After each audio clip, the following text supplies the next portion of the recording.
All right, what up, man? It's your boy Shad, man. Shad versus Everybody podcast, episode number 1. We got the platform for my dog Hood Howard Stern, E Block Radio. Yeah. I got my dog Sean Streets, man. What's good, bro? Slime, what's poppin'? What's good? Now, dog, I've been knowing bro for a minute, man. I'm talking about I knew of him at Bustle days. Bustle days, and then I got to know a nigga for real once I got to SC or whatever. Dog, speaking of Bustle, dog, what hood did you grow up in when you was at Bustle, dog? Back in Van Dyke. Oh, shit, I thought you was one of them Parker niggas, man. Nah, hell no. Never. Them niggas was crazy as hell, man. We had some episodes with them. Man, them niggas, I remember my mom telling me not to ride my bike down to that bitch, dog. Niggas was motherfucking robbing nigga hella quick. Nah, them niggas. Yeah, see, I went to Bustle. I was in that bitch, what, 1st grade to 7th? Using that what? Let me see. I went from 6 to 8. 6 to 8. Oh yeah, I remember. Yeah. So you was probably wasn't. No, you was a year under me. Right? Yeah. Cause I was Terrell, Real White, all them crazy niggas, dog. But shit, I got to SC like what 11th grade. I got kicked out of my high school in Grosse Pointe. Found out I moved back to the hood. Niggas gave me the boo and shit. But dog, so I met dog. We had I want to say Mr. Smith had history class. No, that was fucking physics or chemistry. Physics, something like that. So, dog, I'm in that mud, not thinking about rap, not thinking about none of that shit. So I'm at a table full of niggas who rap I didn't know nothing about. Sean Streets, my nigga, Al, and Quince. These niggas had a notebook. And I'm talking about these niggas had full bars in this bitch all day. So they be passing a notebook around. I had no clue how to rap, but reading these niggas' notebooks, shit, nigga, that shit made me rap, dog. That shit was crazy. Like, niggas was in that bitch, nigga, like, just writing bars the whole time. Everybody in that bitch quiet, working and shit. And then it's like 5 minutes up. We used to shout out to Keisha. You know what I'm saying? We was all trying to copy off her payroll. The last 5-10 minutes. Nigga, because I didn't know a damn thing. Like, I was copying because Keisha was smart as hell. I remember Al, when that nigga got done with his raps, that nigga was kind of smart, though. Yeah, I was smart, too, but I wanted to write bars. Hell yeah, man. But shit, what, I know you was writing music then. Was you writing before or when you start? I think man, it was crazy when I first started. It was I was like in 5th grade. Yeah. And there was this dude in my class. Shout out to my nigga Steve. Yeah. His uncle owned Pearl's Music. I know if you from the hood, right next to Bustle. Pearl's Music. Now Pearl's Music was the shit. This is back when you do your promo run. You got to go to the mom and pops joints. Yeah. You know what I'm saying? So. Back then this was Genuine, Joe's, all the, all the artists back then, they used to come through take pictures and shit. So he used to show us the pictures. I'm like, yeah, my uncle, got the music shop. All we gotta do is make a demo. Yeah. We give it to uncle, we good. In the 5th grade, you thinking like shit, that's all it takes. About to get on. And there's a lot of ways, sometimes it is all it takes back then. So we came with this, let's do a rap group. That shit lasts for about like 2 days. Duh, man. For real, you know what I'm saying? But then like afterwards, like I went to I was in Miller and shit. Yeah. And then I think my mom's got me like a karaoke machine and shit. So I used to go to Pearls again, go find instrumentals. I used to tell myself like shit, fuck it, I'm about to find some instrumentals or some niggas down south or some shit, some shit ain't nobody seen before. And then I had like 5 niggas and we in my nigga garage and shit. So we hung the mic up from the ceiling. You stuff the tissue in the tape and shit. Yeah. So we got, it's like 5 niggas with 16. So niggas was on the karaoke. So everybody got a one take they shit in order for this shit to go right. Man. Nigga, I thought about that shit, like the chances of that shit working out. Dog, but yeah, that's how it was back then, man. Cause I remember, you remember Bernard Dismutes? Yeah, that was my guy. Dog, I remember he wrote my first bars, dog, and we recorded on the shit. We gotta put the tape over it to record. And man, that shit was trash as hell, man. That shit was trash as hell. And so after that, so that was like the first period. So like it was about 5 of us and shit. Yeah. So like everybody out of 5, I was the only one that like kept me and another nigga, my nigga Brian. Yeah. And like eventually, I kept doing it. So I went to like I said, I was in Miller, and shout out to my nigga Aaron. Mm-hmm. He stayed down the street from me and shit. He was the first nigga from the hood that actually like they was put some shit on wax. Niggas, they had a squad called HOL. Yeah. So when we was in the lunchroom and shit, he was being freestyle. He had the hoes around the table and shit. You know what I'm saying? So he would be like, man, get that shit. So I'm like, man, I ain't, I ain't got it. So one time I tried to get a freestyle. I forgot a couple bars off. I'm like, But then I went to go writing. So now y'all come to SC. Yeah. 10th grade. Whole 10th grade. You remember Brian Fikes?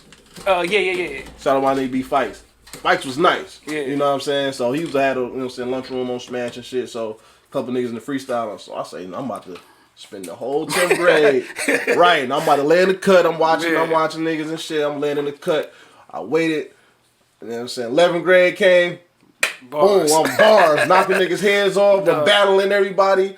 And then, you know what I'm saying, it started going on from there. And then, you know what I'm saying, 12th grade, when I met y'all, I met Quince and Al Jawan and shit. Yeah. And he was and shout out to Al, he was the first person that really took me to the studio and say, like, come to the Red Zone. I remember that shit. Boot right on 6 Mile. In Grass shit, it was a studio. I forgot. I think it was One Touch Studios. Yeah, I remember that shit. We went in that bitch, and like since then, I've been addicted ever since. So Al was the first one that got you in your legit first studio. Al was the one that got me in the dog. I remember when studio. Al came to school, dog, and was letting everybody listen to it. And I'm in that bitch like, God damn, I wish I could rap. That's the shit. Well, I'm like, damn, like this nigga got shit on wax. I'm dog, like, cause you remember y'all niggas used to call me hype man. Yeah. He's calling my nigga hype man. So I was like, all right, bet. So then, cause Al came to school one day and wrote me a whole 16. Remember y'all did the little show we had at Southeastern, the little talent show. The talent show. And y'all had the Nike, what was the basketball Nike beat? Y'all was rapping over the little commercial. Was it that one? I think so. No. You know what we did? We had the Bravehearts Nas. Okay. Quick to back down. Yeah. Cause that time it was you, Quince, L, and wasn't Brandon Frazier. Yeah. Shout out my nigga B Frazier. Yeah. But that nigga he switched up on us because after that he went and started jitting with the other niggas and them niggas took our fucking trope and I'm still tight about that. I think it was jitting, dog. But yeah, looking at y'all niggas, man. Hold on. And I'm still salty about this one part too. Cause I remember that nigga Sherelle. Oh, I remember Sherelle. Yeah. A good jitting dancing ass nigga. Hell yeah. That nigga won. I mean they won that shit. Yep. And that nigga won class talented and shit over me. That shit was, I got robbed. Man. And then that nigga was in my inbox trying to get a feature. Dog. I remember that shit though. I'm like, no, what them dance moves at? Cause y'all niggas had the whole shit live as hell. And as soon as them niggas came with that jit, niggas gave them the trophy. Yeah, they gave them niggas trophy, niggas freaking the chair and all that shit, man. That was B2K was popping back then. Cause that's when we was in the cause when I went to Southeastern, we wasn't even in high school. Y'all went to middle school. Hold on, you say when I went to Southeastern, we was in the middle school. Oh yeah, right.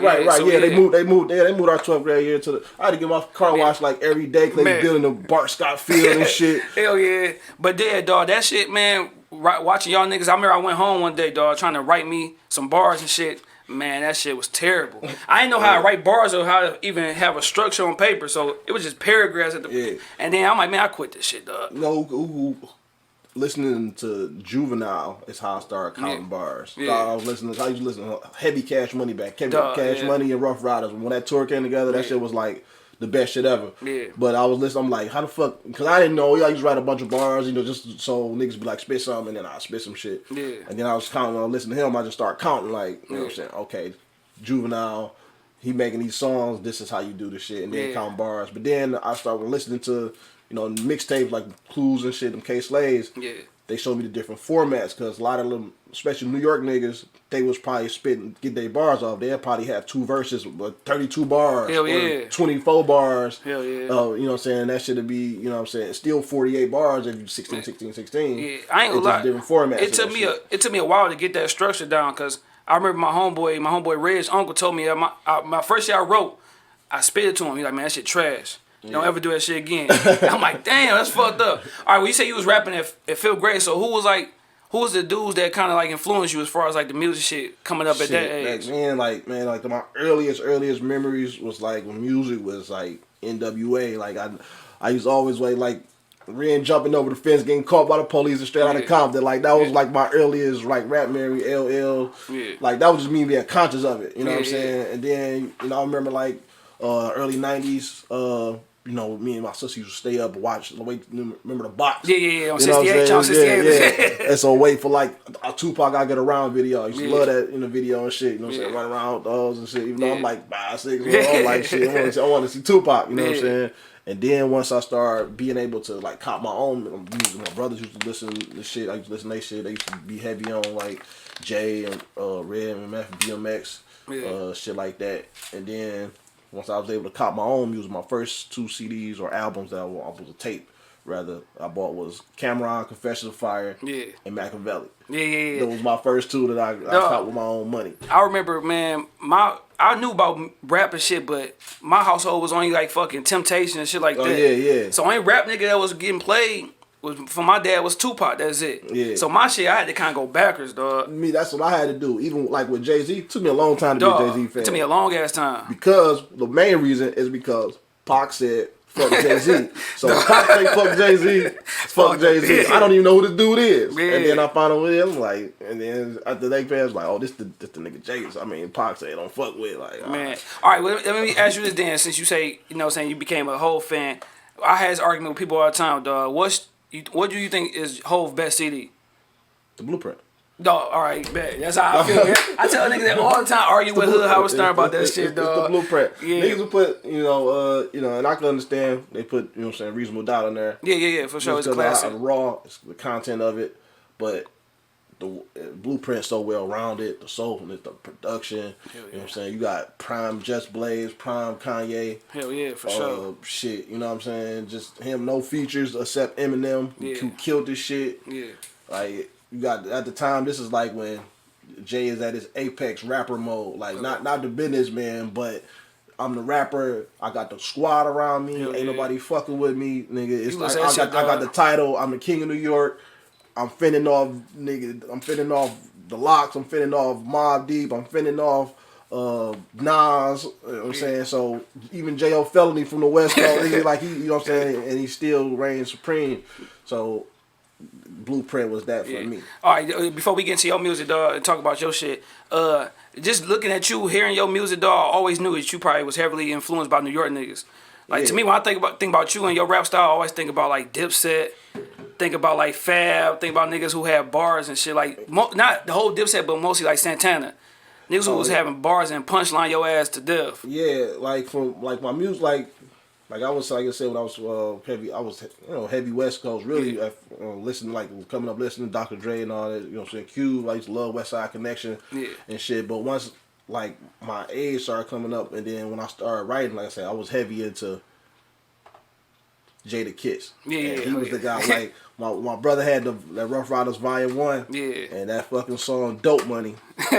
That was my shit. Him and Styles going back and forth, you know what I'm saying? Like, when the big dogs die, who gonna feed the pups? Man. It's like bars like that it's just like, it was just cold to me, you know what I'm saying? That rewind factor, like, damn, what'd he just say? Yeah. And, like, rewind that, and then, like, that's what I love. Like, you know what I'm saying? Beats is always cold. Yeah. But I was like, and even my dude, we talk about Nas and Kiss, like, sometimes they beats be trash, but because they don't need the beats or it take away from their lyricism. It's like I need you to hear this, and some niggas get carried by production. Yeah, cause that's why I say with Nas and Hov, dog. Cause I always been a Nas fan over Hov, but I say if Nas had Jay-Z production, that nigga career would have been even bigger than what it is now. He'd be a king of New York to me.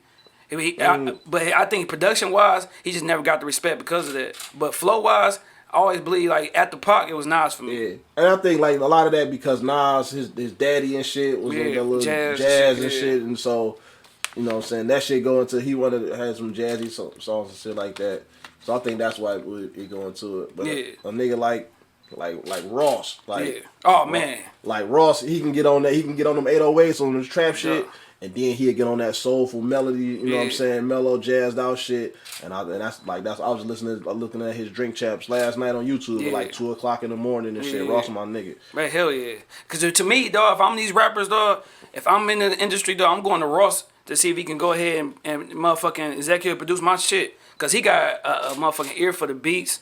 Like, man, like no other. And that's what they were just talking about, his A&R, Sam Sneak. And that's what Nori was telling him, like, man, you got the best A&R in the game. Yeah. Like, yeah. I said that he should have been producing Nas albums, dog. Like, whoever he going to, Nas need to be right there, dog. And when when Nas and Ross get on the track together, that shit crazy. That shit like Triple Beam Dream. Man, shit crazy as hell. Cold. Yeah, hell yeah. All right, well, shit, man, your shit, dog, because I remember of course, I remember you rapping with you know what I'm saying, with Al and them. But I remember after high school, you was rapping with Street Mob. Yeah. I remember running to you at Plan B and shit. Oh yeah, right. Y'all niggas Plan had B the was whips and our shit. shit. That was our home Hell base. yeah. So do y'all niggas still days. keep in touch? Y'all niggas still rap together? Or y'all still cool? Yeah, we still keep in touch. The whole squad. Free my nigga Giz. Yeah. You know, he in the feds. Bus stop still, you know, he out here, you know what I'm saying, got the party thing on Smash and shit. He still fucking around in the clubs. You know what I'm saying, I just took a trip out to Miami with a couple of guys and shit. Yeah. A couple, like, in May. Okay. My nigga Cartel and shit, he's, you know what I'm saying, still making music. We ain't did nothing, me and him, me and Main, Street My Main, we just did something and, we just did some music like at the beginning of the year, and we still ain't put it out yet. Still got some shit, so. Yo, yeah. I'm gonna run to y'all niggas. I'm like, yeah, cuz Hype Man turned rapper, dog. Yeah, right. But I'm glad you ain't hear that shit back then, dog, cause you would be like, nigga, stick to Hype Man, dog, for real. Cause my shit was trash. I remember giving my CD, dog. Got some beats from L. Went to the studio, recorded them bitches. I passed them out at St. Andrews. Nigga called me, dog. I left my number on there, like, cuz this shit trash as fuck. I'm like, damn. So at the time, that's how I knew. I'm like, dog, I must love music, cause nigga back in the day, I was like, dog, I quit. I'm like, fuck it, I gotta go ahead, keep writing, dog. Cause nigga, it took me a while just to even develop a sound, dog. But listen to y'all niggas, I'm like, man, shit. I'm like, you and Al, I tell niggas that all the time, like, nigga, y'all the reason why I started rapping for real. Yeah, that's like when in the street mob shit. It was some fun times. It was some crazy times and shit at the same time. But that's just like music period. Like I find some of my old notebooks. I found some of my notebooks at like my mom's crib and shit like from LSE, and I'm reading that shit. I'm like, this shit is doo-doo. Alright, well shit, speaking of that shit, when's the time that nigga actually told you some shit that you thought was hot, like, dog, that shit trash? Like, who's the nigga you know you can go to is gonna keep it real, like, dog, this shit garbage? Nigga, I can get the first time, like, for a minute, and I like not too long. Niggas will always tell you like, okay, your shit hot or whatever. You be around, and now I'm shit nice. So I be like, all right, yeah. But they probably was overhyped a song I probably didn't think was that hot. Yeah. But I remember I put some shit on YouTube. Yeah. And I finally got a nigga that put like a comment that said my shit was trash. Yeah. And I was so happy. I was so happy because I'm like, this is real. Like, can't everybody telling me like this shit hot. Yeah, you know what I'm saying? I'm like, this is real. Like, this is everybody that from Jay-Z on down, they drop a song, you're gonna be a fine nigga in the comments and say, this is trash. Yeah. And I finally had that first nigga and I'm like, hell yeah. But the nigga Smooth is a nigga I used he was on my first mixtape. We did songs and shit with Street Mom and shit too. You know what I'm saying? When he Smoothie Lou. That nigga don't got no filter, you know what I'm saying? He definitely that nigga he a nigga that definitely, you know what I'm saying, like, you know what I'm saying, say some shit trash. You need that shit, man, cause like I said, you had too many niggas who saying straight, you ain't gonna even get better. Like, it's something I could do better, dog. Oh like, yeah, for sure. I remember niggas set me down. Yeah, my niggas, and then my nigga Cartel, he definitely like, yeah, that shit was alright, or this shit was bad. My nigga Swipe, he locked up for my nigga Swipe. He in the middle of like a 10-year bid, Street Mob Swipe. He definitely let me know. We still on the phone for hours and shit. Like, he definitely let me know. Okay, yeah. All right, well, sure. And then, all right, well, leaving Street Mob. I remember when you started to do your own shit.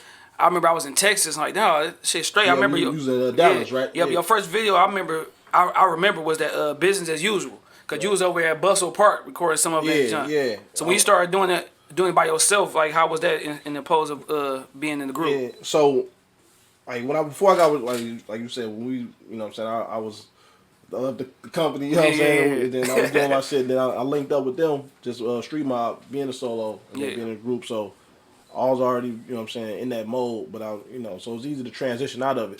Mm-hmm.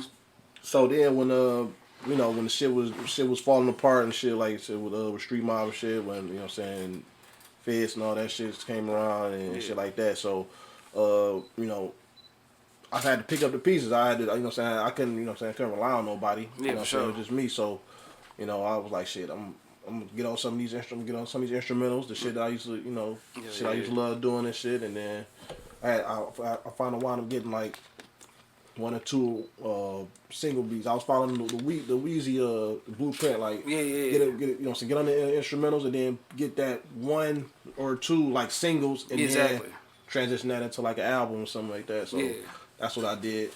Okay, yeah, cause I remember you like was one of the first dudes who had that I know they had got they have your video shot by Synagogue.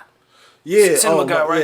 Yeah, the business as usual wasn't shot by him. Okay. That was shot by my dude ED. Okay. And I met him through my guy Smoothie and my guy Caesar Cartel. Yeah. But the cinema guy, he did make my cover art. Yeah. So when I was in the process of making that getting that mixtape, Yeah. I found him when he was 17, young, yeah, because he went to King with my brother. Yeah, he was 17, yeah. and I'm like, then I looked at, and then he did the art. We worked together. He got my artwork together, and I'm like, damn, this better than at the time. What was that, Press Play? Yeah. And then my shit was better than everything. Press Play Eastland. Yeah, Press Play Eastland. Hell yeah. It was better than everything in Press Play. So I'm like, you know what I'm saying, this dude, you know what I'm saying, I'm like, this nigga got some potential, you know what I'm saying? So I kept him close, you know what I'm saying, I was working with him. Yeah. And then I shot my next 2 videos when I came out, this was for my next mixtape.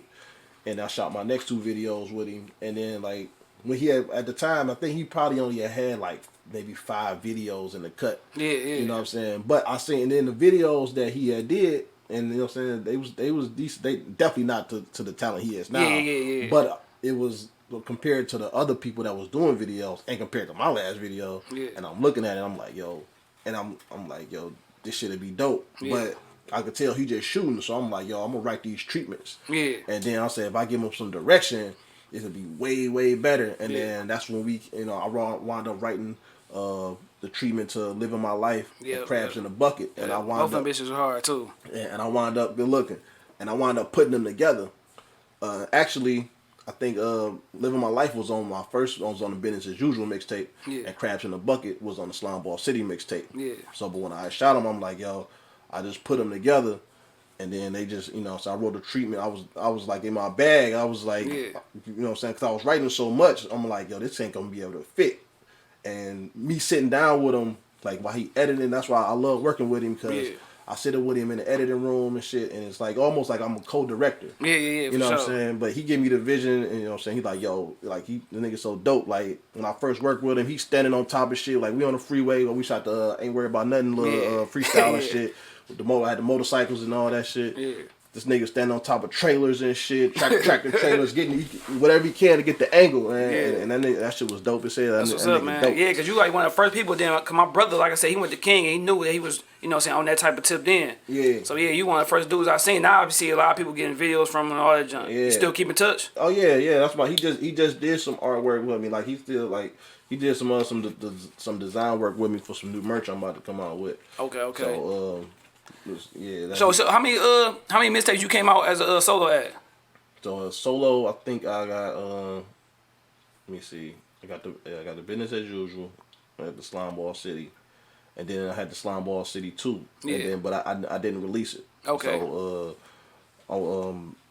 that's what I'm gonna wind up coming back out with it. Yeah. That's all I'm about to ask, dog. I've been like, dog, what's up, man? You still on there? Are you done? So what happened was, like, you know what I'm saying, in 2016, a lot of shit started going on, you know what I'm saying? So I was, you know, I had all these different ventures that I was, you know what I'm saying, doing. So the music's slowing down. As I started getting older, I started having to learn the business. Yeah.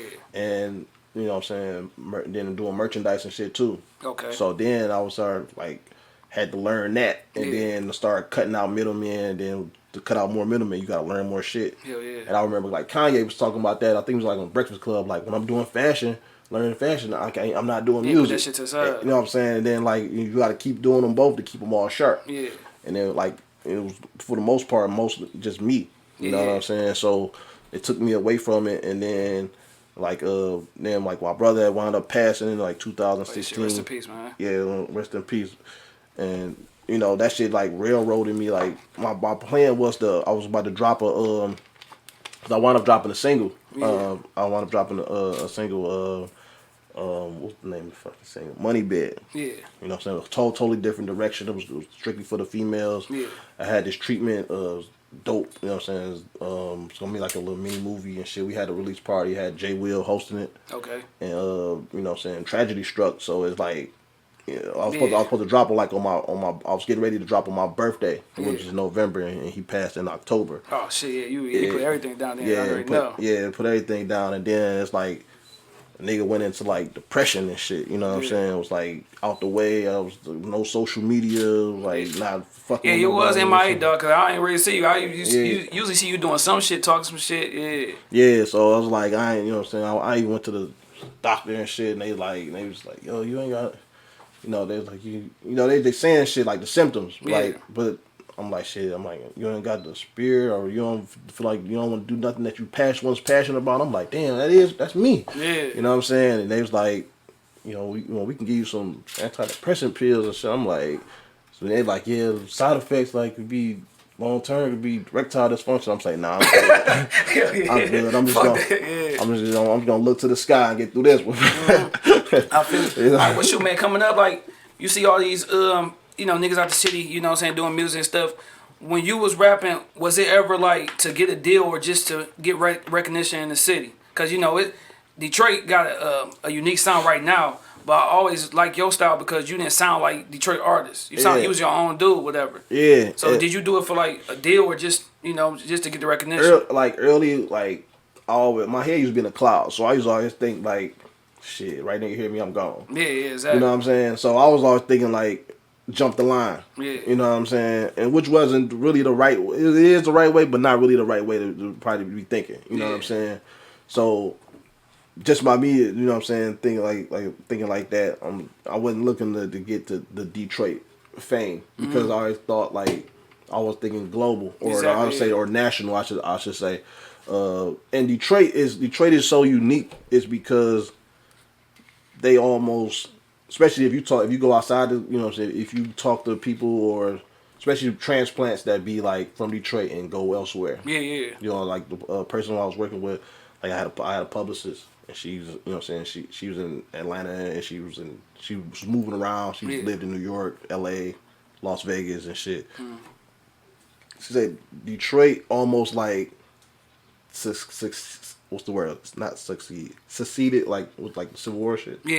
It's like they almost seceded away from the rest of the country and like wound up just being like their own little like nation or some shit like whatever. You know what I'm saying? Yeah. It's like everything's back. Like our sound is kind of sped up where the rest of the country is more of a slower tempo as far as it comes to like the songs, and it's starting to spread out now.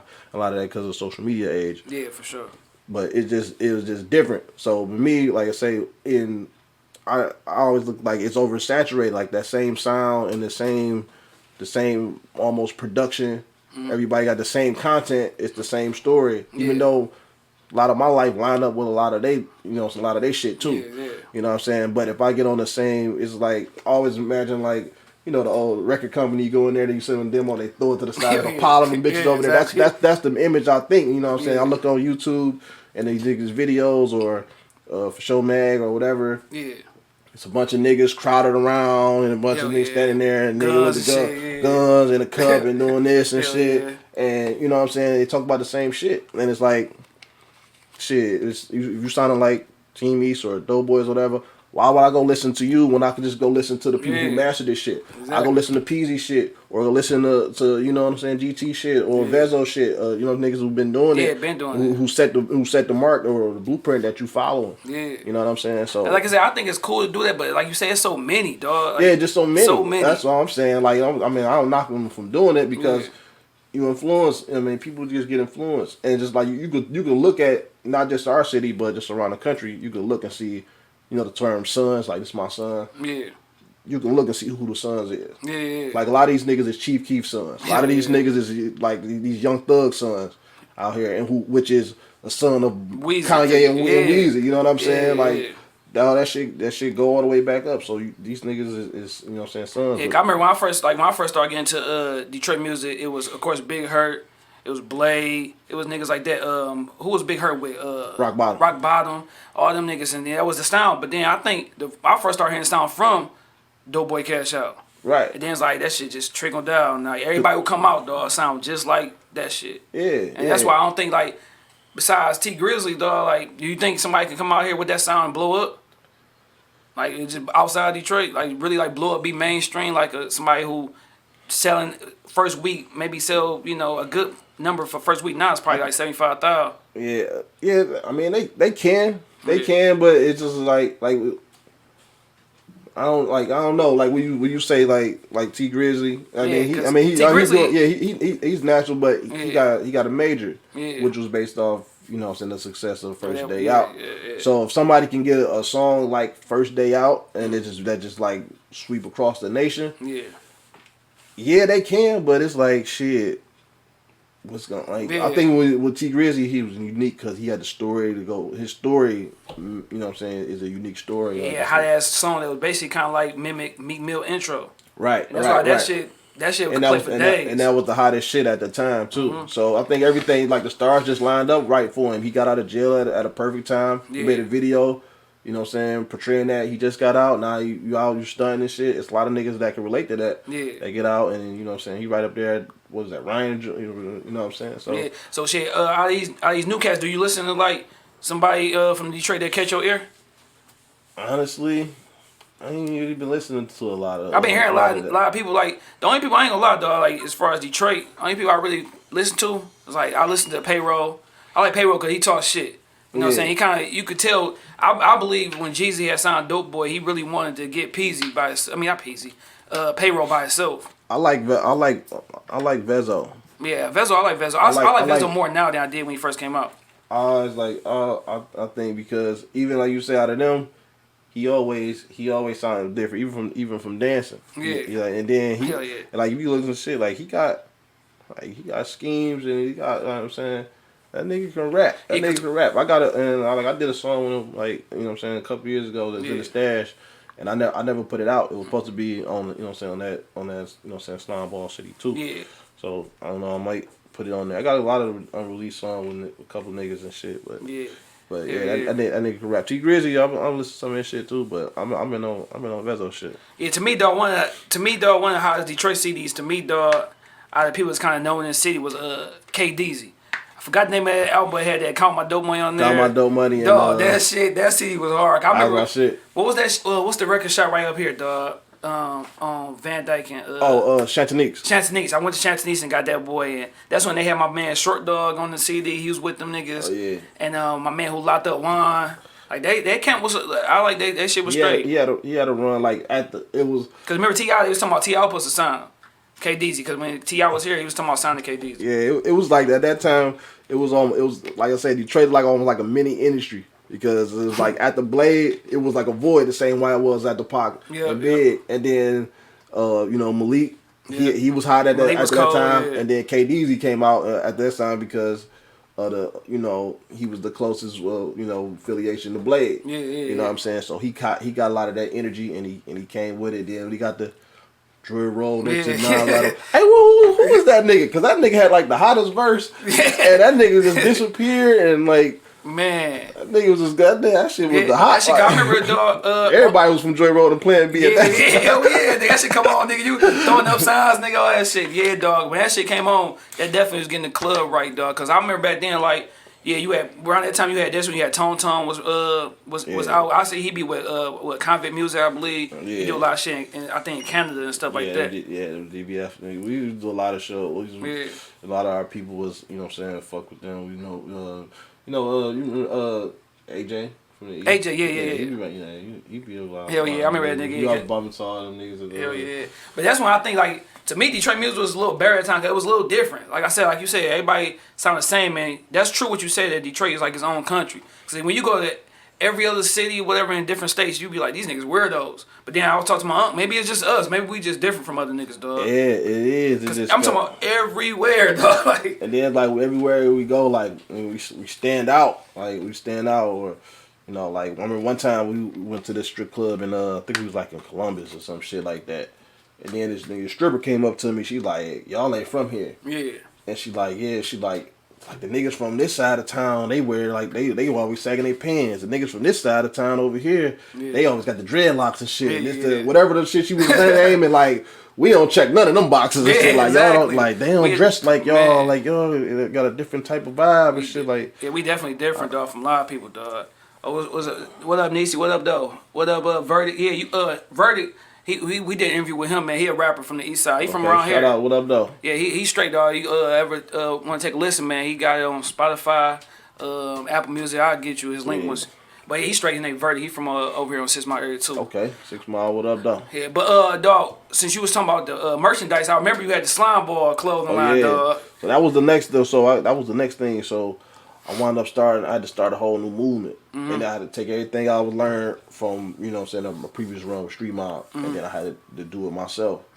But with not the same salary cap. You know what I'm saying? For sure. So if I had to find a way to do it, so that was the one. So when you asked me, should I try to get a buzz in city or try to go wide? That's when I was like, yo, I got to build it from the ground up. Yeah. And then when I started the movement, and which actually the movement started me. Yeah. It was just some talking shit on Twitter. You know what I'm saying? You was on Twitter at the time. Yeah, on Twitter. Niggas would be wilding on Twitter. Yeah. And then the hashtag and shit. Motherfuckers I like using the shit. Me and my bros, throwing that shit around. Yeah. Just talking shit and a couple people used to tweet me, and they usually had a hashtag when they tweet me back. You know what I'm saying?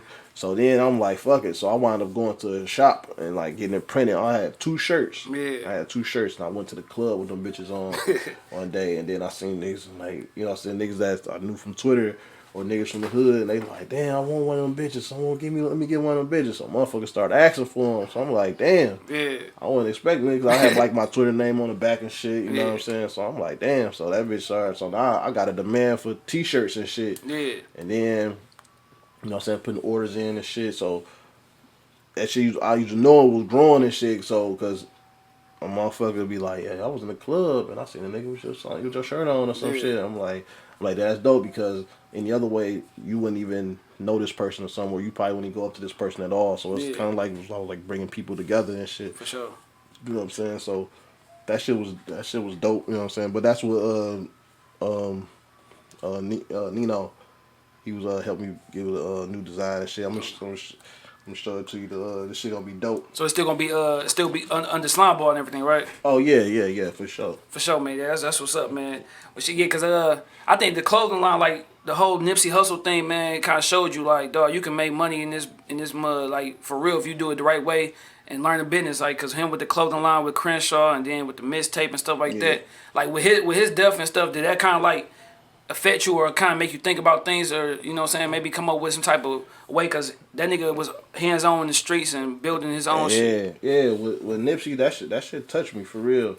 Like, for one, like we the same age. Yeah. You know what I'm saying? And like that nigga, he was influential. Like I got you know what I'm saying, cryptocurrency and Coinbase, and Bitcoin off him. You know what I'm saying? I remember he did like a vlog when he went overseas. He started his own cryptocurrency. It's this shit called Follow Coin and shit. And he was schooling, you know what I'm saying, on the technology, blockchain technology and shit. So that shit, you know what I'm saying, got me involved in that shit. And that shit was crazy. Like when Pac died, we was like 11 or some shit like that. Yeah, young as hell. So it really didn't affect us like that. This shit really affect me, and it made me think. You know what I'm saying? That shit had me, bringing shit up about my brother and shit, all that shit. That shit had me emotional. I ain't gonna lie. When I was riding down, I was like in, what the fuck, burb is that? Mount Madison Heights or some shit. I'm rolling. Then I was about to status symbol. I'm looking at the video and shit. I'm like, damn, like they really just took this nigga like that. Man, that shit fucked up, because like I said, he really has hands in the streets, and then sometimes they make you think like,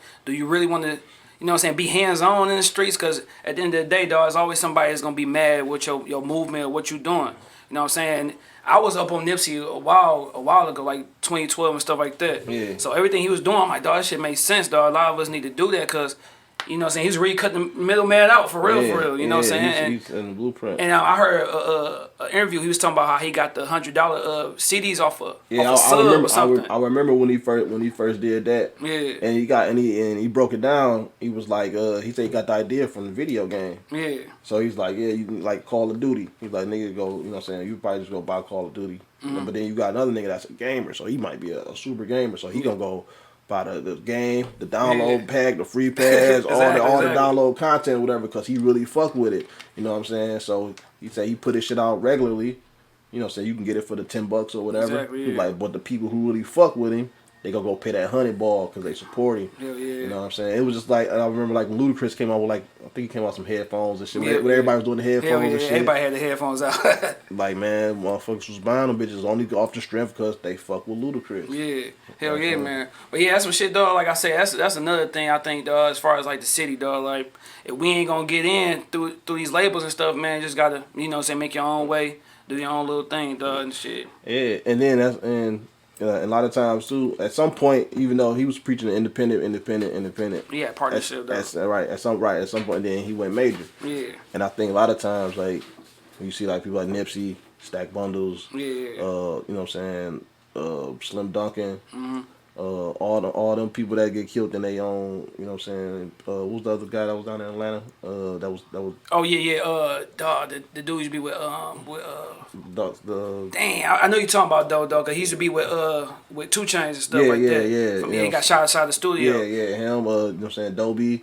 People that get killed in their hood at some point, shit, you gotta get the fuck on. And I think, and a lot of times the major deals gonna make you get the fuck on, cause you gotta go to Charlotte and Houston and all that. They tried to kill the remember they attacked the baby where his crib in Walmart. You know what I'm saying? Yeah. So shit, it be like that though. But I think that's the part that mostly rap niggas and just niggas in general be kind of afraid of. If you leave the hood and you get on, niggas calling you sellout and saying you're not in the hood no more. Like I see a lot of times on Big Sean shit, niggas say how he not really in the city like that. He come in and go back out and stuff like that. How you gonna do that? You know what I'm saying? But it's hard to do that shit because at the end of the day, it could be a nigga, me and you could be homies. That's just hating because it's like, what the fuck if he was a pilot? You gonna be mad because he ain't cause what the fuck? Like, but niggas always gonna find a way to, you know what I'm saying, be like, dog, this nigga changed, this nigga ain't the same. And that's the cycle we go through. So you get the cycle, you get hot, and then how you from the city, and then they did that with Dope Boys. Yeah, hell yeah, for sure. They did that with Vezzo at some point. Like, they even doing it with T Grizzly now. Right, they do it with T Grizzly. They turning on Sada Baby. Hell yeah. You know what I'm saying? Everybody was doing the witch call. Yeah, once you on the come up, you climbing them stairs. And then once you get to it,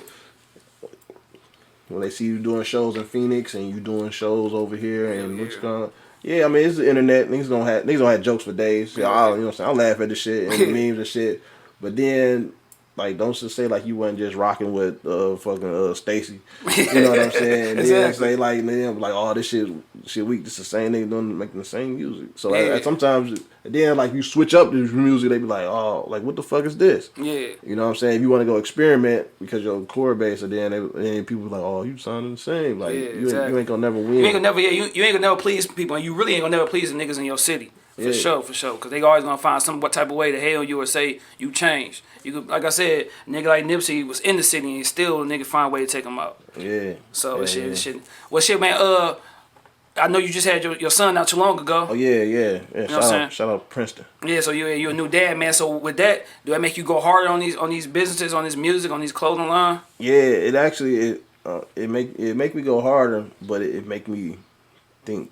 You know what I'm saying, bigger. So sometimes it may even take me away from music to other things and shit. I'm looking at, you know what I'm saying, getting knowledge on real estate, knowledge on investing in stocks and shit like that. Yeah. You know what I'm saying? You know what I'm saying? Credit. I'm in trying to get my credit back on point and shit. You know what I'm saying? Tell me about that shit. Hell yeah. You know what I'm saying? That shit is dope. Like watching. You know what I'm saying? Watching your, you know what I'm saying, getting alerts and say your credit score jumped up 20, 40 points or whatever the fuck that shit is. Hell yeah. That shit is different, you know what I'm saying, gratification. I've been looking at, you know what I'm saying, you know, and when you ask me, do I listen to music or who I'm listening to, like, I don't listen to it as much as I used to. I listen to podcasts, I listen to interviews, see who dropping jewels, who giving the game up, you know what I'm saying?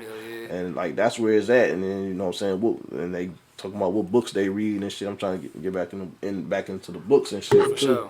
You know what I'm saying? So, but Hell yeah, I'm definitely gonna get back. But the music shit though, I got a new single. It's about to be coming out real soon. That's just gonna break the ice and reintroduce him and get him and shit back up underway. So when you want to drop the tape? When you want to later on the year? I'm still like I said, cause I got unreleased music, but I don't want, you know what I'm saying, if it sound dated or something like that, and then, you know, I'm just gonna, it's probably gonna be more like an EP. Yeah. Probably like, you know what I'm saying, five, 6, 7 songs like that. Like, and I think that's the wave now. What Kanye did last year, I think that's the wave because the attention span, like, oh, I'm about to make 19 songs, yeah, folks, shit and you terrible. gotta listen, right? And not even that shit terrible. It's just the fact that like niggas attention span ain't it nothing. ain't it's span like you're right. You know what I'm saying? The reason like Jay used to drop like 4 singles and then it'll bleed all the way into his next album. Yeah. And, like you never missed them. Oh yeah. But you know, it just be like on to the next shit. Like when the next CD comes, I'm like, oh. You know what I'm saying? So I ain't about to be in the studio paying for all this shit. Hell like, yeah, for real. I'm gonna drag this shit out for real. Hell yeah. I was telling my dog about that, man. Dropping 20 songs. Like, dog, they don't even know you. Niggas ain't really listening to 20 songs from Weezy. Oh, you know, it's like, from motherfucking John Blaze. Like, nigga. Yeah, I had to listen to, like, Meek Mill album in sections and shit. Dog, for real, dog. Well, yeah, cause you kind of, talking back on your having the kids and getting out of the city, those are two things that kind of, like, made me kind of like not be in the city as much, dog, with so much bullshit that be going on. Yeah. I got a fucking 12-year-old and a 3-year-old. Yeah. So my thing is like, man, you be seeing these niggas getting niggas chilling at the club, shit could happen, dog. Right, anything. The thing is like, and then my son, like he actually, you know, Ohio, you know what I'm saying. So I have my business ventures down there and shit. Yeah. You know what I'm saying. So my son down there, so I go get him and bring him up here and shit like that. And then, you know, you just it's weird because it's like, man, like when you when you say you travel and shit, you looking at like, man, damn, like this is weird as hell. But I'm like, damn, is we the weird ones? Like, I think like we the different ones. Like you know what I'm saying? It just be crazy. So yeah, it's just like I just, you know what I'm saying, I just want to, you know what I'm saying, set him up and then lead him on the right path so he can do, you know what I'm saying, sports or whatever it is that he want to do, spend his time. Because like I think like when, you know, the white kids get bored, they get, you know what I'm saying, even when they well off. Yeah. Let's try this Adderall. let's go try this, you know what I'm saying? Yeah, for sure. And, you know what I'm saying? Black kids, they don't have shit to do. Is shit. Yeah, nothing to do like dog. Just shit. My daddy gun in the closet. What's up? Yeah, for sure, man. And like I said, man, even from when we was growing up, you know, Bustle had a goddamn summertime after school programs. Shit you can do, man. You go hoop, you go swim. That kept us out of trouble as long as it could until the shit in trouble, until the motherfuckers who we beefing with in the same spot and shit. Yeah, man, because that guns up there and shit. I remember that was shootout in the gym, niggas. For real, I was supposed to go up there that day. I heard about that. Yeah, dog. Yeah, I remember that shit. Yeah, man, but yeah, with that shit, dog, going on, it make you like I say, I used to run to your plan B. It's crazy because I never thought, nigga, it'd be a weekend. I'll be like, shit, man, I ain't fuck with no clubs, man. Like, I don't even do that shit. Like, I don't even think about that shit no more. Like, if I want to hang out and we go to an old ass bar or some shit, you know what I'm saying? The thing is, like, I stopped going. Like, only time I used to go to clubs is when I used to be working. So, like, when I say working, I mean like networking. Yeah. And going in there, I'm paying to get in, or if I know, you know what I'm saying, people who I fuck with, they let me in that bitch for free. Yeah. Especially when I stay downtown, I'll be sleep all day, and then I'll wake up about 1 o'clock, like, fuck, I'm sliding here real quick. And then, you know what I'm saying, fuck with the DJ and fuck with whoever the promoter is, and you know what I'm saying, network or whatever. Man. And then go from there. Man, I used to be in that boy. I wasn't promoting nothing. I would just be hanging, nigga. I'd be at 2 Hour Tuesday, nigga, Wild Out Wednesday, College Night Thursday. And then when I used to be in the club and I used to see the niggas, you know what I'm saying, a lot of the, you know what I'm saying, rappers or the motherfuckers in the city. Yeah. And a lot of times, especially like the DJ, and DJ is so important. Yeah. Like sometimes they just want you to come fuck with them, you know what I'm saying, what they doing or whatever. Mm-hmm. So a lot of times as niggas being there, they don't be spending no money like that. It just they might just have one. It's like I always looked at that shit like, you know what I'm saying, you was a wrestling fan. You know what I'm saying. I always look at it like Vince McMahon. I'm like, shit. You know what I'm saying, every month it's a pay-per-view. Yeah. That means it's an event. So I got to do something, at least one big thing a month to, you know what I'm saying, let the people know, because you got to keep an image out. And you got to do, you know what I'm saying, you got to be out or whatever. You got to do something. You got to draw attention to you. Yeah. So you got to do one thing once a month. But the other little week, you know what I'm saying, I might pop out once a week and show my face. Mm-hmm. You know what I'm saying? That's like me doing a promo. You know what I'm saying? I might go in, you know what I'm saying? So I might not be spending on money, but my face is being seen. For sure. And I'm shaking hands. You know what I'm saying? Kissing babies. You campaigning. So all right, shit. Before we transition, dog, because like I said, with this podcast, of course we gonna get on your music shit, but we always, you know what I'm saying, talk about some shit that's going on during the week. Yeah. If it was something you could have changed coming up as far as your music shit or your clothing shit that you think you could have did better now, looking at your younger self as a 33, 34-year-old dude, what would you do to change the, you know what I'm saying, thing that could have took you to a higher level than what you was on? I think I would have learned the ins and outs before. Before just saying, just going in it or whatever. That would have saved a whole lot of time. And also, like I say, I would have probably managed my money better. Yeah, for sure. You know what I'm saying? It's like when you say going, I spent a lot of frivolous. I jacked off a lot of money on stupid shit. Yeah. You know what I mean? Stupid shit. I mean, in the club, like it worked for temporarily. Yeah. You know what I'm saying? But it wasn't. It had no long term effect. Yeah. You know what I'm saying? So, like especially like in the club, and then in the clubs, it's like my motto is you only as good as the last dollar you threw. Yeah. You know what I'm saying? I remember Kurt Cobain's. Then they had the song and shit. You fuck with that? Yeah, I know. Yeah, I know you're talking about. The song? He's like, I just do 10. This bitch come in, she like she don't know me. I'm like, damn, that shit was so fucking real. I'm like, when I heard that shit, I'm like, these bitches can't get shit up. For real, they don't give a fuck. Like, they can't get nothing else from me. Man, for but sure. That was probably that'll probably be the one song. And then one time I think I had to I went somewhere and shit. I don't know. I was doing something with some money or something. And then my brother, he was like, man, I think I forgot what it was, but he had to like see the money that I was like, coming into and shit. Yeah. And he's like, man, you need a money manager. Like, you I'm like that. I'm like, damn, I don't fuck this shit up. Hell yeah, that's how it be though, man. You trying to sit here, you know what I'm saying, go that bitch shine real quick, be known, be seen and shit. Yeah. My ass, I'm cheap as fuck. I get mad if I throw 5 in that bitch. I'm trying to get that bitch right back, cause give me high ready. So. It was, for real. That was to manage money, like putting, you know what I'm saying, instead of, you know what I'm saying, getting that name, and like, your name will travel in them clubs, but instead of taking that 300 that I probably threw or 5 something, you know what I'm saying, I could have bought some more posters or some, you know what I'm saying, some more CD covers or some more CDs or some more studio time or another video, something like that. So that's probably that'll probably be, you know what I'm saying, be the thing. Okay. And speaking of 7 songs, I got a mixtape out on that Piff. You know what I'm saying? Shad versus everybody. Go check that thing out. Shad versus everybody. Now, yeah, man, we be doing a lot of you know what I'm saying, talking on Facebook about the sports shit, dog. And I thought about you on this one thing. Now, you know, with the whole free agency going on, the way niggas be switching teams. Yeah. Do you think if free agency was how it is now back in the day, would Jordan have all the rings he got? If niggas was bouncing around. Yeah, like back then, because you already know Jordan like Kobe.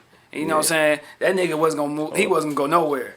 So if niggas move around like nigga, you got niggas who, my man said this shit, it made sense, dog. And in football, niggas demand trade. They might play for Buffalo, like a bum-ass team. Yeah. But when you were in the league, niggas say where they want to go when they get there. Anthony Davis want to go to L.A., he gone. Yeah. Motherfucker Russ, I'm quite sure he said, nigga, don't trade me to no bum-ass Pistons or motherfucker. Right. Nigga, I want to go somewhere, nigga, send me to Houston with my nigga James. Like, if you think niggas was doing that shit back then, that shit would probably not. Yeah. But he probably could have. He probably could, because at the same time, if everybody else don't have that advantage, then he would too. Yeah. You know what I'm saying? So it was a lot more continuity back then. Yeah. Niggas staying loyal for sure. Yeah, they was, you know what I'm saying, or they'd be like, shit, running back. You know what I'm saying? Now it's like, shit, let's break this bit up. At 2 or 3 years and it ain't popping, let's get the fuck on. And then that's because they shortened up the contracts and shit too now. So back then niggas was like KG signed like a 7-year deal when he got that nigga had the biggest contract at the time, like $121 million. Now here goes. Now, I'm glad you brought up Jordan and his rings. Now I'm about to start some shit. Now I'm about to start some shit. See, that's why I say, if y'all thinking like, well, how these niggas just switched up, like, dog, this nigga, music and basketball is what this nigga do. So nah, I'm gonna get some flack for this shit. What up? This nigga Jordan, he can go. I give him the go. Yeah, you got to. But I look at it like, all right, first of all, okay, let me start like this. He won them 6 in a row. 6 in a row. If you would have ran into Akeem, I think Akeem would have got one of them. Dog, I was gonna ask you that shit. You would have got one of them bitches. I don't know, man. And there's a reason why I say, because you look at them finals teams that you played against. Yeah. Name the starting centers in those finals that on the opposite teams. Shit, you can't. You trying to have whack ass Greg Oceantag. I can name Greg Oceantag, motherfucking Sam Perkins. Oh yeah, he was out. You got motherfucking Vlade Divac. Yeah, he was on the Lakers. Who was the motherfucking center for the Portland? They had some Kevin Duckworth. Yeah. Kevin Duckworth, and then they had in Phoenix. They had like Mark West or some shit like that. Like, that's true though, cause Akeem was a motherfucking animal down low, dog, and ain't no way Luke Longley. It's free reign. Now go back to 2016. Now I ain't know, nah, Yeah, we Kobe niggas. Yeah. But I'm Laker niggas, so I kind of had to accept LeBron the same way Uncle Phil accepted. Oh, Will, Hell yeah, that's the only reason. In 2016 when he won, they say, all right, Draymond went down, and then he got suspended for that game, and then Bogut went down. Yeah. So that gave Bron free reign to the rim. They like that's the only reason why he got his ring. Now this is only like 2 games. Yeah. This nigga Jordan got 6 rings worth of niggas not niggas not in the paint. And the one time they did get knocked off when he was there, he lost to Shad. Shaquille O'Neal, a dominant center. Yeah, nigga they fucked them over too. But see, my thing is, I think the best team. You right though. He never played against no good center. I think the best team he went against, like maybe talent wise, was probably Seattle. Just talent wise, because you had Sean Kemp, who was young, flying. Gary Payton was one of the best point guards locking dudes down. Deadlift Shrimp. You had Nate McMillan. Like, you had a straight squad. Yeah. But, I mean, they say that Jordan never really had nobody to beat. I mean, there was some good teams, though, but they never had nobody down low for him to have to worry about coming in the hole against. Man, all that shit, doing all this shit. King wasn't buying that shit. I definitely think if, I don't know about the Hakeem junk, because, I mean, Hakeem would have had to be on his A game because he would have been fucking over Luke Longley. Jordan would have been messing over Maxwell and Kenny Smith. He would have been killing them niggas. Smith, Mario Ellie. Yeah, he would have been killing them fools. Like, Hakeem would have been the person, like, he would have had, if they win, he would have had to go off, like, on the Bulls. But you already know then, they ain't had Rodman, so I can't even say Rodman would have went on and checked him. Right. So, yeah. That's crazy. I thought that if Shaq would have stayed with Orlando, that team might have had the chance to put the Bulls out. If they would have ran it back with that, before he went to the Lakers. Yeah, because to me the best, when everybody talk about that 72-10 team with the Bulls, I think the team that would have beat them was that first team with the Lakers who won the championship. You had Glenn Rice, you had Robert Horry, you had Brian Shaw, Kobe. I think that team would have beat. But at that time, he was already out of there. You know what I'm saying? He was gone. Who's that? Jordan. Yeah. He was gone. Now the year, like I thought, like. The year that when they had Nick Van Exel and all them. That's my dog, Nick Van Exel. Nick Van Exel, Eddie Jones, they had Kobe off the bench. Man. You know what I'm saying? But they had Dale Harris as a coach. Yeah, he was terrible. He was fucking ass. And that's what I was saying. All right, talking about that, and with these, you know what I'm saying, these 2-man teams right now, it's like a lot of people had 2 superstars. And with Houston, I think they could win. But I think they're in that same situation. They need a real coach, dog, who can go ahead. Oh, when you say win, what you mean? Like win like 50 games, or you mean like a championship? That Houston team, dog, if you got Capella, you got Eric Gordon, Russ, and James Harden. I don't know. I want to say championship just because I'm a Laker fan, but they can make it tough though. But with that coach, I don't think they might not make out the second round. Russ might have the same problems he had at OKC.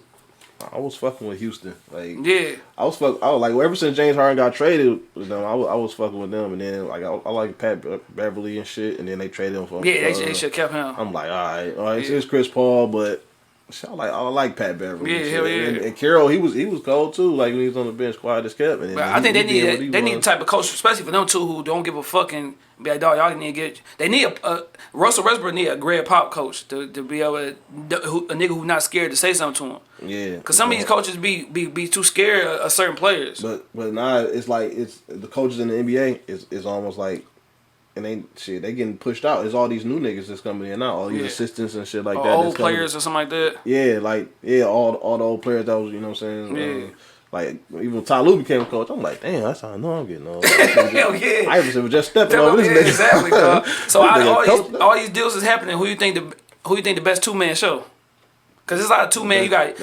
You got Portland with CJ and Dame. You got Golden State with still when Clay get healthy. Portland, you know. Portland, my squad. We know Portland was just a second round team. Yeah. They ain't going nowhere. I mean, you got to go Brown and AD. Yeah. If you list the name of niggas, like if you list like who the best players in the league, you gonna name them 2 before you name any 2 other players. Yeah, because that's what I was saying. Like when everybody was going crazy about Kawhi and Paul George. I mean, the one good thing about that is they got Lou Will off the bench who can drop 40, and you got like you say Pat Bev gonna lock you down for sure. Yeah, I like that perimeter defense. They're gonna be straight defensive wise, but I still, if I'm going with 2-man, I'm gonna go with the Lakers too. And then like I said, Rondo had like one of his best career years at the Boston with AD and Boogie. Now it's gonna all depend on Boogie, dog. If he can jump more than 2 inches off the ground. That's why. I mean, I was just looking at some of his highlights. He never was like. He never was, but it's like dog. He was shifty for his size and stuff like that. Like, but nigga, one time that nigga couldn't jump over a piece of paper, dog. The last championship game, and my thing is if he can give you 15, they straight. But when he came back off the kid, now the torn quad, that wasn't the bad shit. It was the torn Achilles. Yeah. But he was averaging shit like 16 and 8 on the season. The little games he came back, and that's with Steph, Clay, and and KD. So shit, that's good. Yeah. You know what I'm saying? But I think like them people, I always thought like they should have just said fuck Kawhi and just got the top. Man, that's what I said. Players. Yeah. And then, but I understand it because Brian about to be 35. Yeah. AD been brittle. Yeah, so if one of them niggas go down, AD go down, LeBron right back in the same boat. Just with a little more veteran players. Yeah. Because I mean, Brian go back down. It go back down. Because I'm mad they didn't get what's name over whole ass Jared Dudley, dog. They should have got Seth Curry. You could have had you a shoe off the bench who can push too. I guarantee Jared Dudley ain't gonna play more than 15 minutes again. That nigga shouldn't play at all. That nigga shouldn't be in the league, he dog. He gonna be in there to get flagrant fouls, and you know what I'm saying. He probably hit a corner three. So who you think? To me, cause a lot of teams made some good moves, man. Who you think overall had like the best off seasons? Because if I say Utah made some good moves. I like what Utah did. Yeah, Utah made some good moves. And low key, the Pelicans they might not make the playoffs, but they gonna have some shit to build off. They gonna be fun to watch. Yeah, cause you got JJ Redick. I like Lonzo. Like I ain't really want them to trade Lonzo. Dog, hold on, man. You a Laker dude, dog. Them niggas should have got De'Aaron Fox over Lonzo Ball, dog. They should have got Jason Tatum. Him too. But my thing, if you wanted to guard, De'Aaron Fox was more like of a John Wall as far as being fast, gets to the rack, got a nice little mid range. He ain't got a 3-point at all. Could finish like. Lonzo Ball, to me, that nigga was too scared to take over and too timid, dog. Like to me, the best ball brother's LaMelo. Yeah, he gonna be the best ball brother. 6'8". Like that nigga LeVar, everybody was laughing at that nigga and shit, but everything he been saying been true. Yeah, it been true. And you know what I'm saying? So I think like shit, he gonna open up this year because he got Alvin Gentry instead of Luke Walton. Yeah. And he was like Luke wouldn't let him loose. Yeah, see, and that's the NBA nigga. He was assistant coach, won 30 games with the best team and get a damn job real quick. But you hard niggas like Mark Jackson, who set Golden State up to be the team that it is right now, dog. Like they did him dirty, dog. Like, yeah, that's a whole nother shit. But then they were saying like his religious views and shit. But then they were saying too, like remember. He was getting extorted by that stripper and shit. So, you know what I'm saying? Iguodala ain't say that part. Nigga getting extorted like Rick Pitino and shit. Man, but yeah, if I'm looking right now, what's name made some good. By them, I know he losing a shooter and JJ Redick or whatever. And he lost. Philly, and he lost Jimmy Butler. But Jimmy Butler, I don't know. He bumped heads with too many niggas. I think this squad, if you can get Embiid to play down low, you got Al Horford, you got Josh Richardson, you still got Tobias. You got Ben Simmons just got fucking at least shoot the bitch. That nigga, he like a fucking center playing point guard. This nigga, only thing he doing is going to bitch dunking, laying up like Philly. They in a good spot, but they could be way better. But really, like the process, they fucked up the process to be real. It just Ben Simmons and Embiid just so good. Yeah, you know what I'm saying. And these niggas they was injury ridden, but these niggas had Nerlens Noel. He was a top pick. Yeah. They had motherfucking Okafor. He was a top pick. Both of them niggas been bust. Yeah, Michael Carter Williams. I'm saying Michael Carter Williams and then Markelle Fultz. And then so it's like 6. You got like 2. You only struck out of 2 out of 6, and both of them niggas missed like 3 years altogether. Exactly. Yeah. So like you could have got way better, but as far as the no men in the East, I like they got Horford. That's gonna make it. They basically got bodies for Giannis. Yeah, that's how I look at it. Yeah. And then see with Giannis, he gonna have to. His jumper was better this year, but he gonna have at least a consistent mid range, something like maybe like how KD is or like how Melo used to be when you could post, you know what I'm saying, fade, whatever. He ain't gonna be like he just need AD level mid range. Yeah, he ain't got no 3-point shot. It's something that's gonna have niggas respect that. Yeah, don't nigga. I'm at the 3-point line. You wait in the paint, waiting for me. Like it gotta be something that like that. But right now, if I had to make a prediction, dog, I say right now, I think it'd be Philly and Lakers in the finals. Philly and Lakers. Yeah, I can roll with that. And then, like I say, if the only way Lakers gonna struggle is if some injuries happen. Cause I don't see LeBron falling off, dog. Let me see. Who else? Who else we got in the West? You got Portland. You got Utah. You got Utah. Houston. Okay, see out. Yeah, you got Denver. You got Clippers, Denver. So Denver did good, but I didn't think they had that dude that's going. Yeah. You know what I'm saying? It's 3 minutes, 2 minutes left in the fourth, and take us home. Mm-hmm. So. But don't let Steph carry them niggas to the playoffs and Clay be healthy. Cause you still gotta worry about them. Cause them niggas still did win a ring without KD. So you still gotta worry about them. I think that was an asterisk. They get an asterisk for that. I don't know, dog. They get an asterisk for that. Because how they gonna say, oh, Kawhi he won because I'm hurt, and then he just did. They won the same shit. Because the history of the league is niggas never won shooting jumpers. That was always the history of the league. Yeah. And they was like, oh, KD is a luxury, not a necessity. I'm like, shit, I can't say he not a necessity because they won against Bron and Dellavedova and Mozgov. Yeah, exactly. They had bum ass squad, Tristan Thompson bum ass. But I mean, most championship teams you always go through, you get lucky for a lot of the season, especially playoffs, because niggas break down all the time. So for the most part, most teams will win. Shit, they get lucky. Yeah. That year they did get lucky because every team they played was an injury. It was an injury. And Bron had them niggas down 2-1 by his damn self. Yeah. You know what I'm saying? And then when he had his squad, they won. When he didn't have the squad, they lost. Now all the little the little intangibles that go into it, who was hurt, who was suspended, whatever. But at the end of the day, y'all played a equally talented team with superstars on both sides. Y'all niggas lost. Yeah. Y'all went around calling KD. Y'all had when y'all had KD at full strength, y'all never lost a series. Hell no. And that's the facts. And y'all lost series when y'all had him. All right, let me ask you this, dog. This will be our last thing as far as basketball, dog. Cause I seen you talk some shit. I get real kind of defensive about this dude, man. Melo gonna get signed, dog. Was you a Melo fan, though? Cause I fuck with Melo, but I think Melo ain't been the same since the Shaun hit his bitch on Power.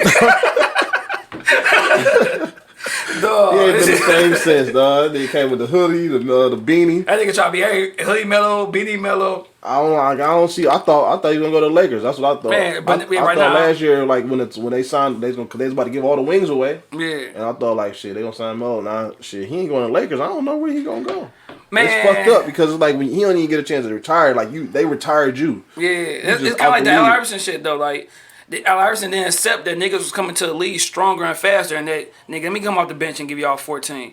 Melo could easily come off the bench and be nigga destroying niggas off the bench, like putting up easy 16, 18 a game, dog. But I don't think he ever accepted like nigga. I think he was always looking at Bron like damn, Bron still doing that shit. I can too. Yeah. Like D Wade, nigga, he a Hall of Famer, one ring without Bron, with Bron, and I come out the bitch for Miami, knowing that you better than Josh Richardson, you better than these niggas in front of you, but he accepted that role. Yeah, dog, you remember when they had the All-Star game when all the niggas had the patches? Dog, yes. Hey, for achievements, dog, niggas had rings. This nigga just had All-Star. Niggas had All-Star. This shit, I'm like, damn, well. Dog, that's fucked up, man. Yeah, I was hurt by that because nigga Bron had patches and nigga all down this shit because that nigga just had motherfucking All-Star.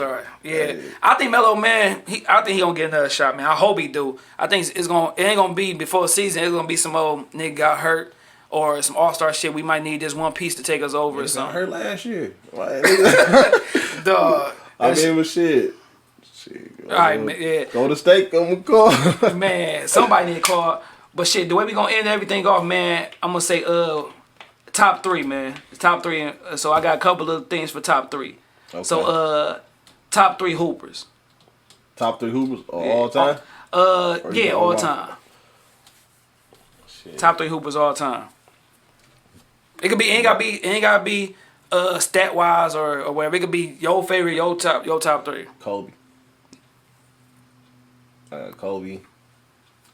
I gotta go Kareem. Yeah. And then damn, you gonna leave my nigga out there, bitch? Huh? I'm gonna leave my nigga Mike out there, Mike. I'm gonna go Mike. Brown on his ass though. my shit. Kobe, Jordan, Isaiah, dog.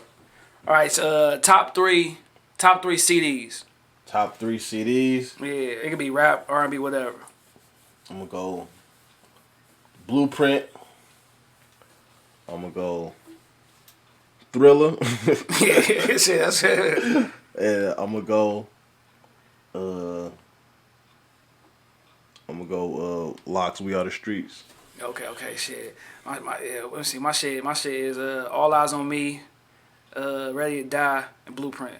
Okay. All right, shit. Top three rappers. Top 3 rappers. Yeah.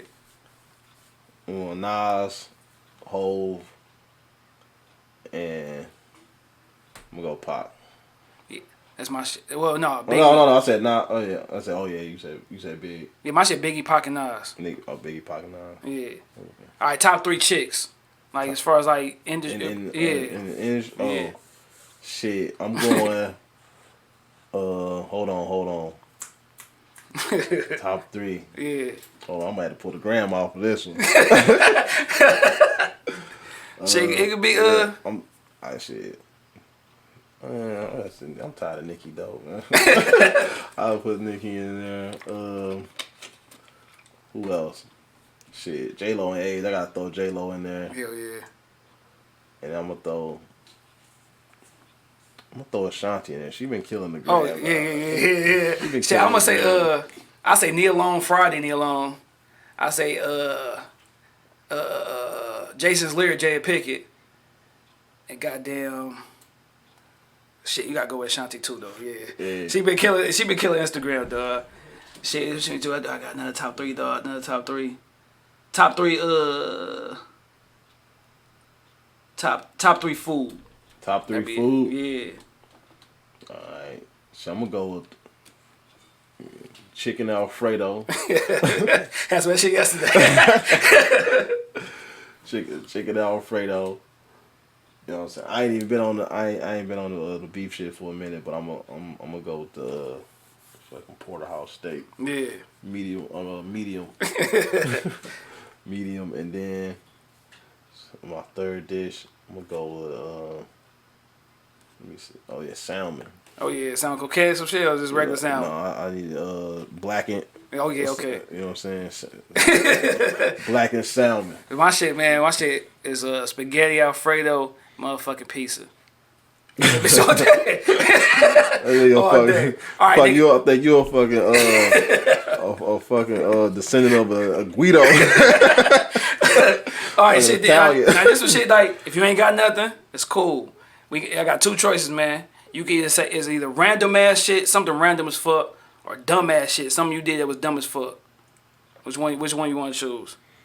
Let me see some dumb ass shit. Dumb ass shit you did, like nigga, you like, damn, what the fuck I do that dumb shit for? I got a story for your ass for that shit. Some random shit.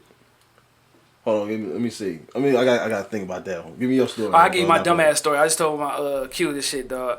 So nigga, this shit like motherfucker a couple months ago. Yeah. Nigga feel like a dumb ass. So my tooth, dog, I had wisdom tooth growing in. That bitch was broke. So nigga, every once in a while that bitch would hurt. So nigga, this particular morning, nigga, I'm dropping off my son, my girl at work, son at school. My shit, nigga, kicking my ass, dog, to the point that nigga I can't even talk. Like this whole right side, nigga, I got damn near a tear coming down that bitch. Yeah. So I dropped him off, dog. My girl, man, I can't talk. So on my way to work, dog, my shit hurt so bad, nigga. I'm like, dog, I can't take this shit no more. And I don't get paid till Friday, so it's like Wednesday, dog. I'm broke as fuck. Just paid rent. So then I'm like, man, it's 7-Eleven. I know that shit expensive, but the guy had some generic Oreo in that bitch. Yeah. I went in that bitch, dog. That shit like $7, $8. I got about $3 in my pocket. I'm like, fuck, man, I can't go to work like this. So nigga, you know how you got the little shit in it. I take the Oreo, I put that bitch away from the camera in that bitch. So I open up the box, take the Oreo out, nigga. Nigga, soon as I take that bitch out, nigga tap me my shoulder like, cause I'm call police. I'm like, oh fuck. I threw the motherfucker Oreo, nigga, ran the car, nigga. I'm in that bitch shaking like, now if I call my girl and tell her I went to jail, still smoking Oreo, dog. Like, nigga, I'm like a dumb ass. So nigga, I got to work, nigga. I told my man, like, dog, it's gonna be a slow day for me. Eventually that shit started working, dog, but the whole day, I'm like, dog, I would have had to really call my girl and tell her I'm in jail for some motherfucking Oreo. But that's how motherfucker that bitch, if I niggas in Timberlands was stomping my motherfucking face, dog. My shit was thriving. So that's my dumb ass shit, dog. Oh shit, that was some funny shit. Oh shit, let me see, man. What's some So it be some random ass shit. Some random shit. Cause random ass shit for me, nigga, is like when you take a shower and then you don't realize how stank your towel was when you're drying off till you smell your upper lip like when you wipe that. Like, goddamn, I'm still stinking cause of the towel. So you got to put lotion on correct motherfucking steak towel. That's random, nigga.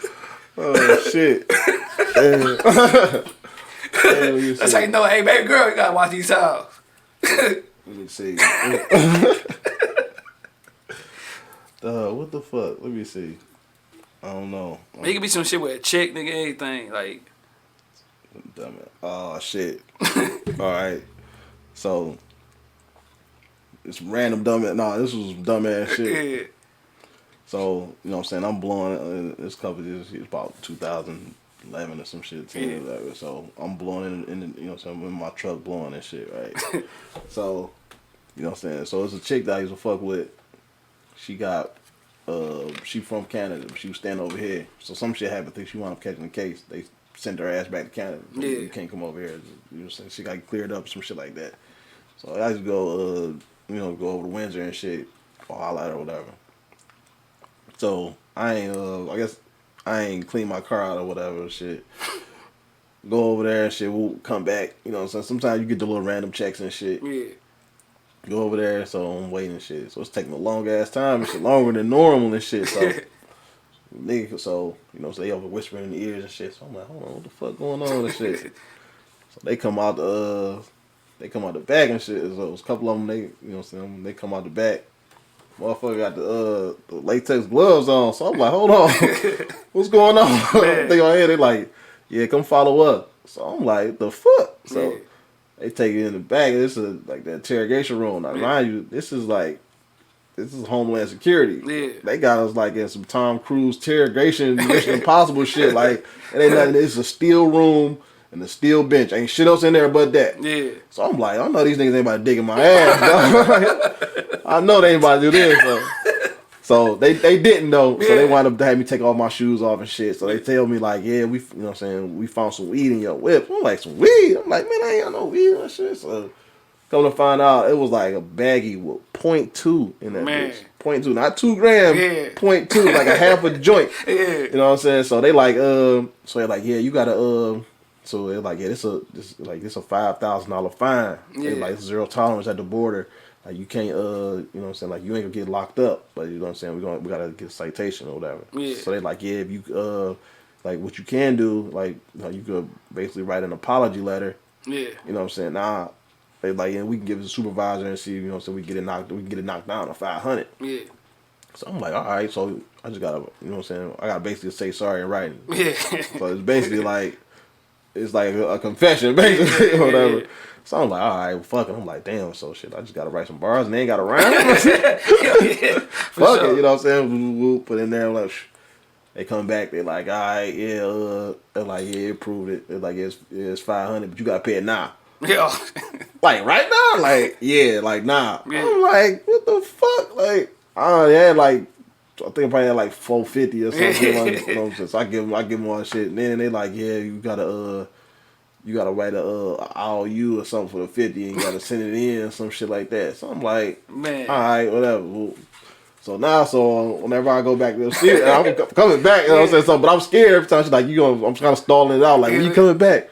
So I'm stalling this shit out. So I'm like, all right, I'm about to strap another song, back over there and shit. So I take that bitch to get detailed. I take the bitch to whip to get detailed. After they get finished, I go over to the car wash again with the suck down. I don't want them to find out a kernel, fucking anything. Hell yeah, for so sure. Shit. Man, hell yeah, man. I got a story for that, but I'll wait till that time. Oh yeah, so I go back over there and shit. Not going into Canada. Yeah, no problem. Breeze, you know what I'm saying? It's the coming back part. Yeah. So, you know what I'm saying? Everything good, we'll spend night, whatever. Come back. Bam. Get stopped. At this point, like, you getting stopped every time you come over there now. Like, every time you gonna go and come back, you on the list or whatever the fuck it is. So, one time out there, I went over there, came back, well, cool. So, the second time out there, I went over there, come back, it's taking a little normal and shit. And then I hear him whisper this time, like, it's his second time. Like, his second time, I'm like, ain't no way. I ain't seen this bitch. I done sucked this bitch all out, balls. I didn't, like, detailed everything. They're like, we found a jar. I'm like, so, like, I think, like, the day before, I'm smoking with my little niggas.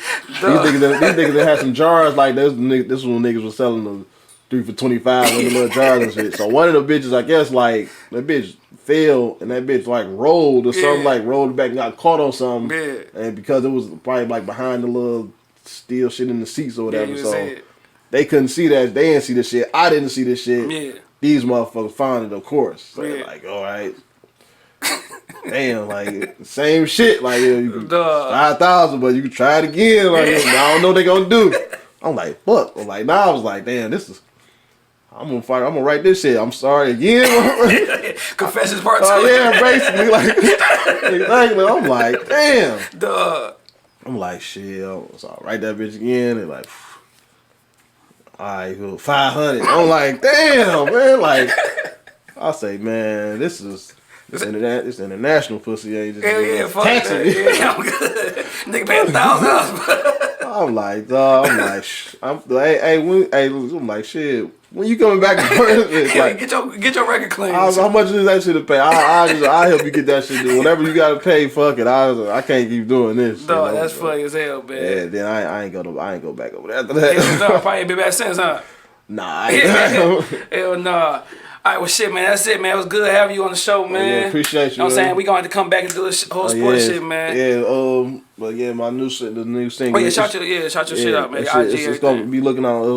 I'll probably have it out probably by the end of the month. It's called Barry White. You know what I'm saying? It's some street shit. Yeah. But it's the street shit from the real side. You know, everybody got I'm hitting the road, I can come back with the law, I got to vote the pros, you know what I'm saying? No, this the real shit. Okay. It's the other part of that shit. Then when you know what I'm saying, you fuck around and everything don't go your way. Then everything, you know what I'm saying, you see them red and blue lights, then what you gonna do? You know what I'm saying? And so you'll be looking out for that Barry White. That's a new joint, man. So you want to shout out your IG, your Facebook?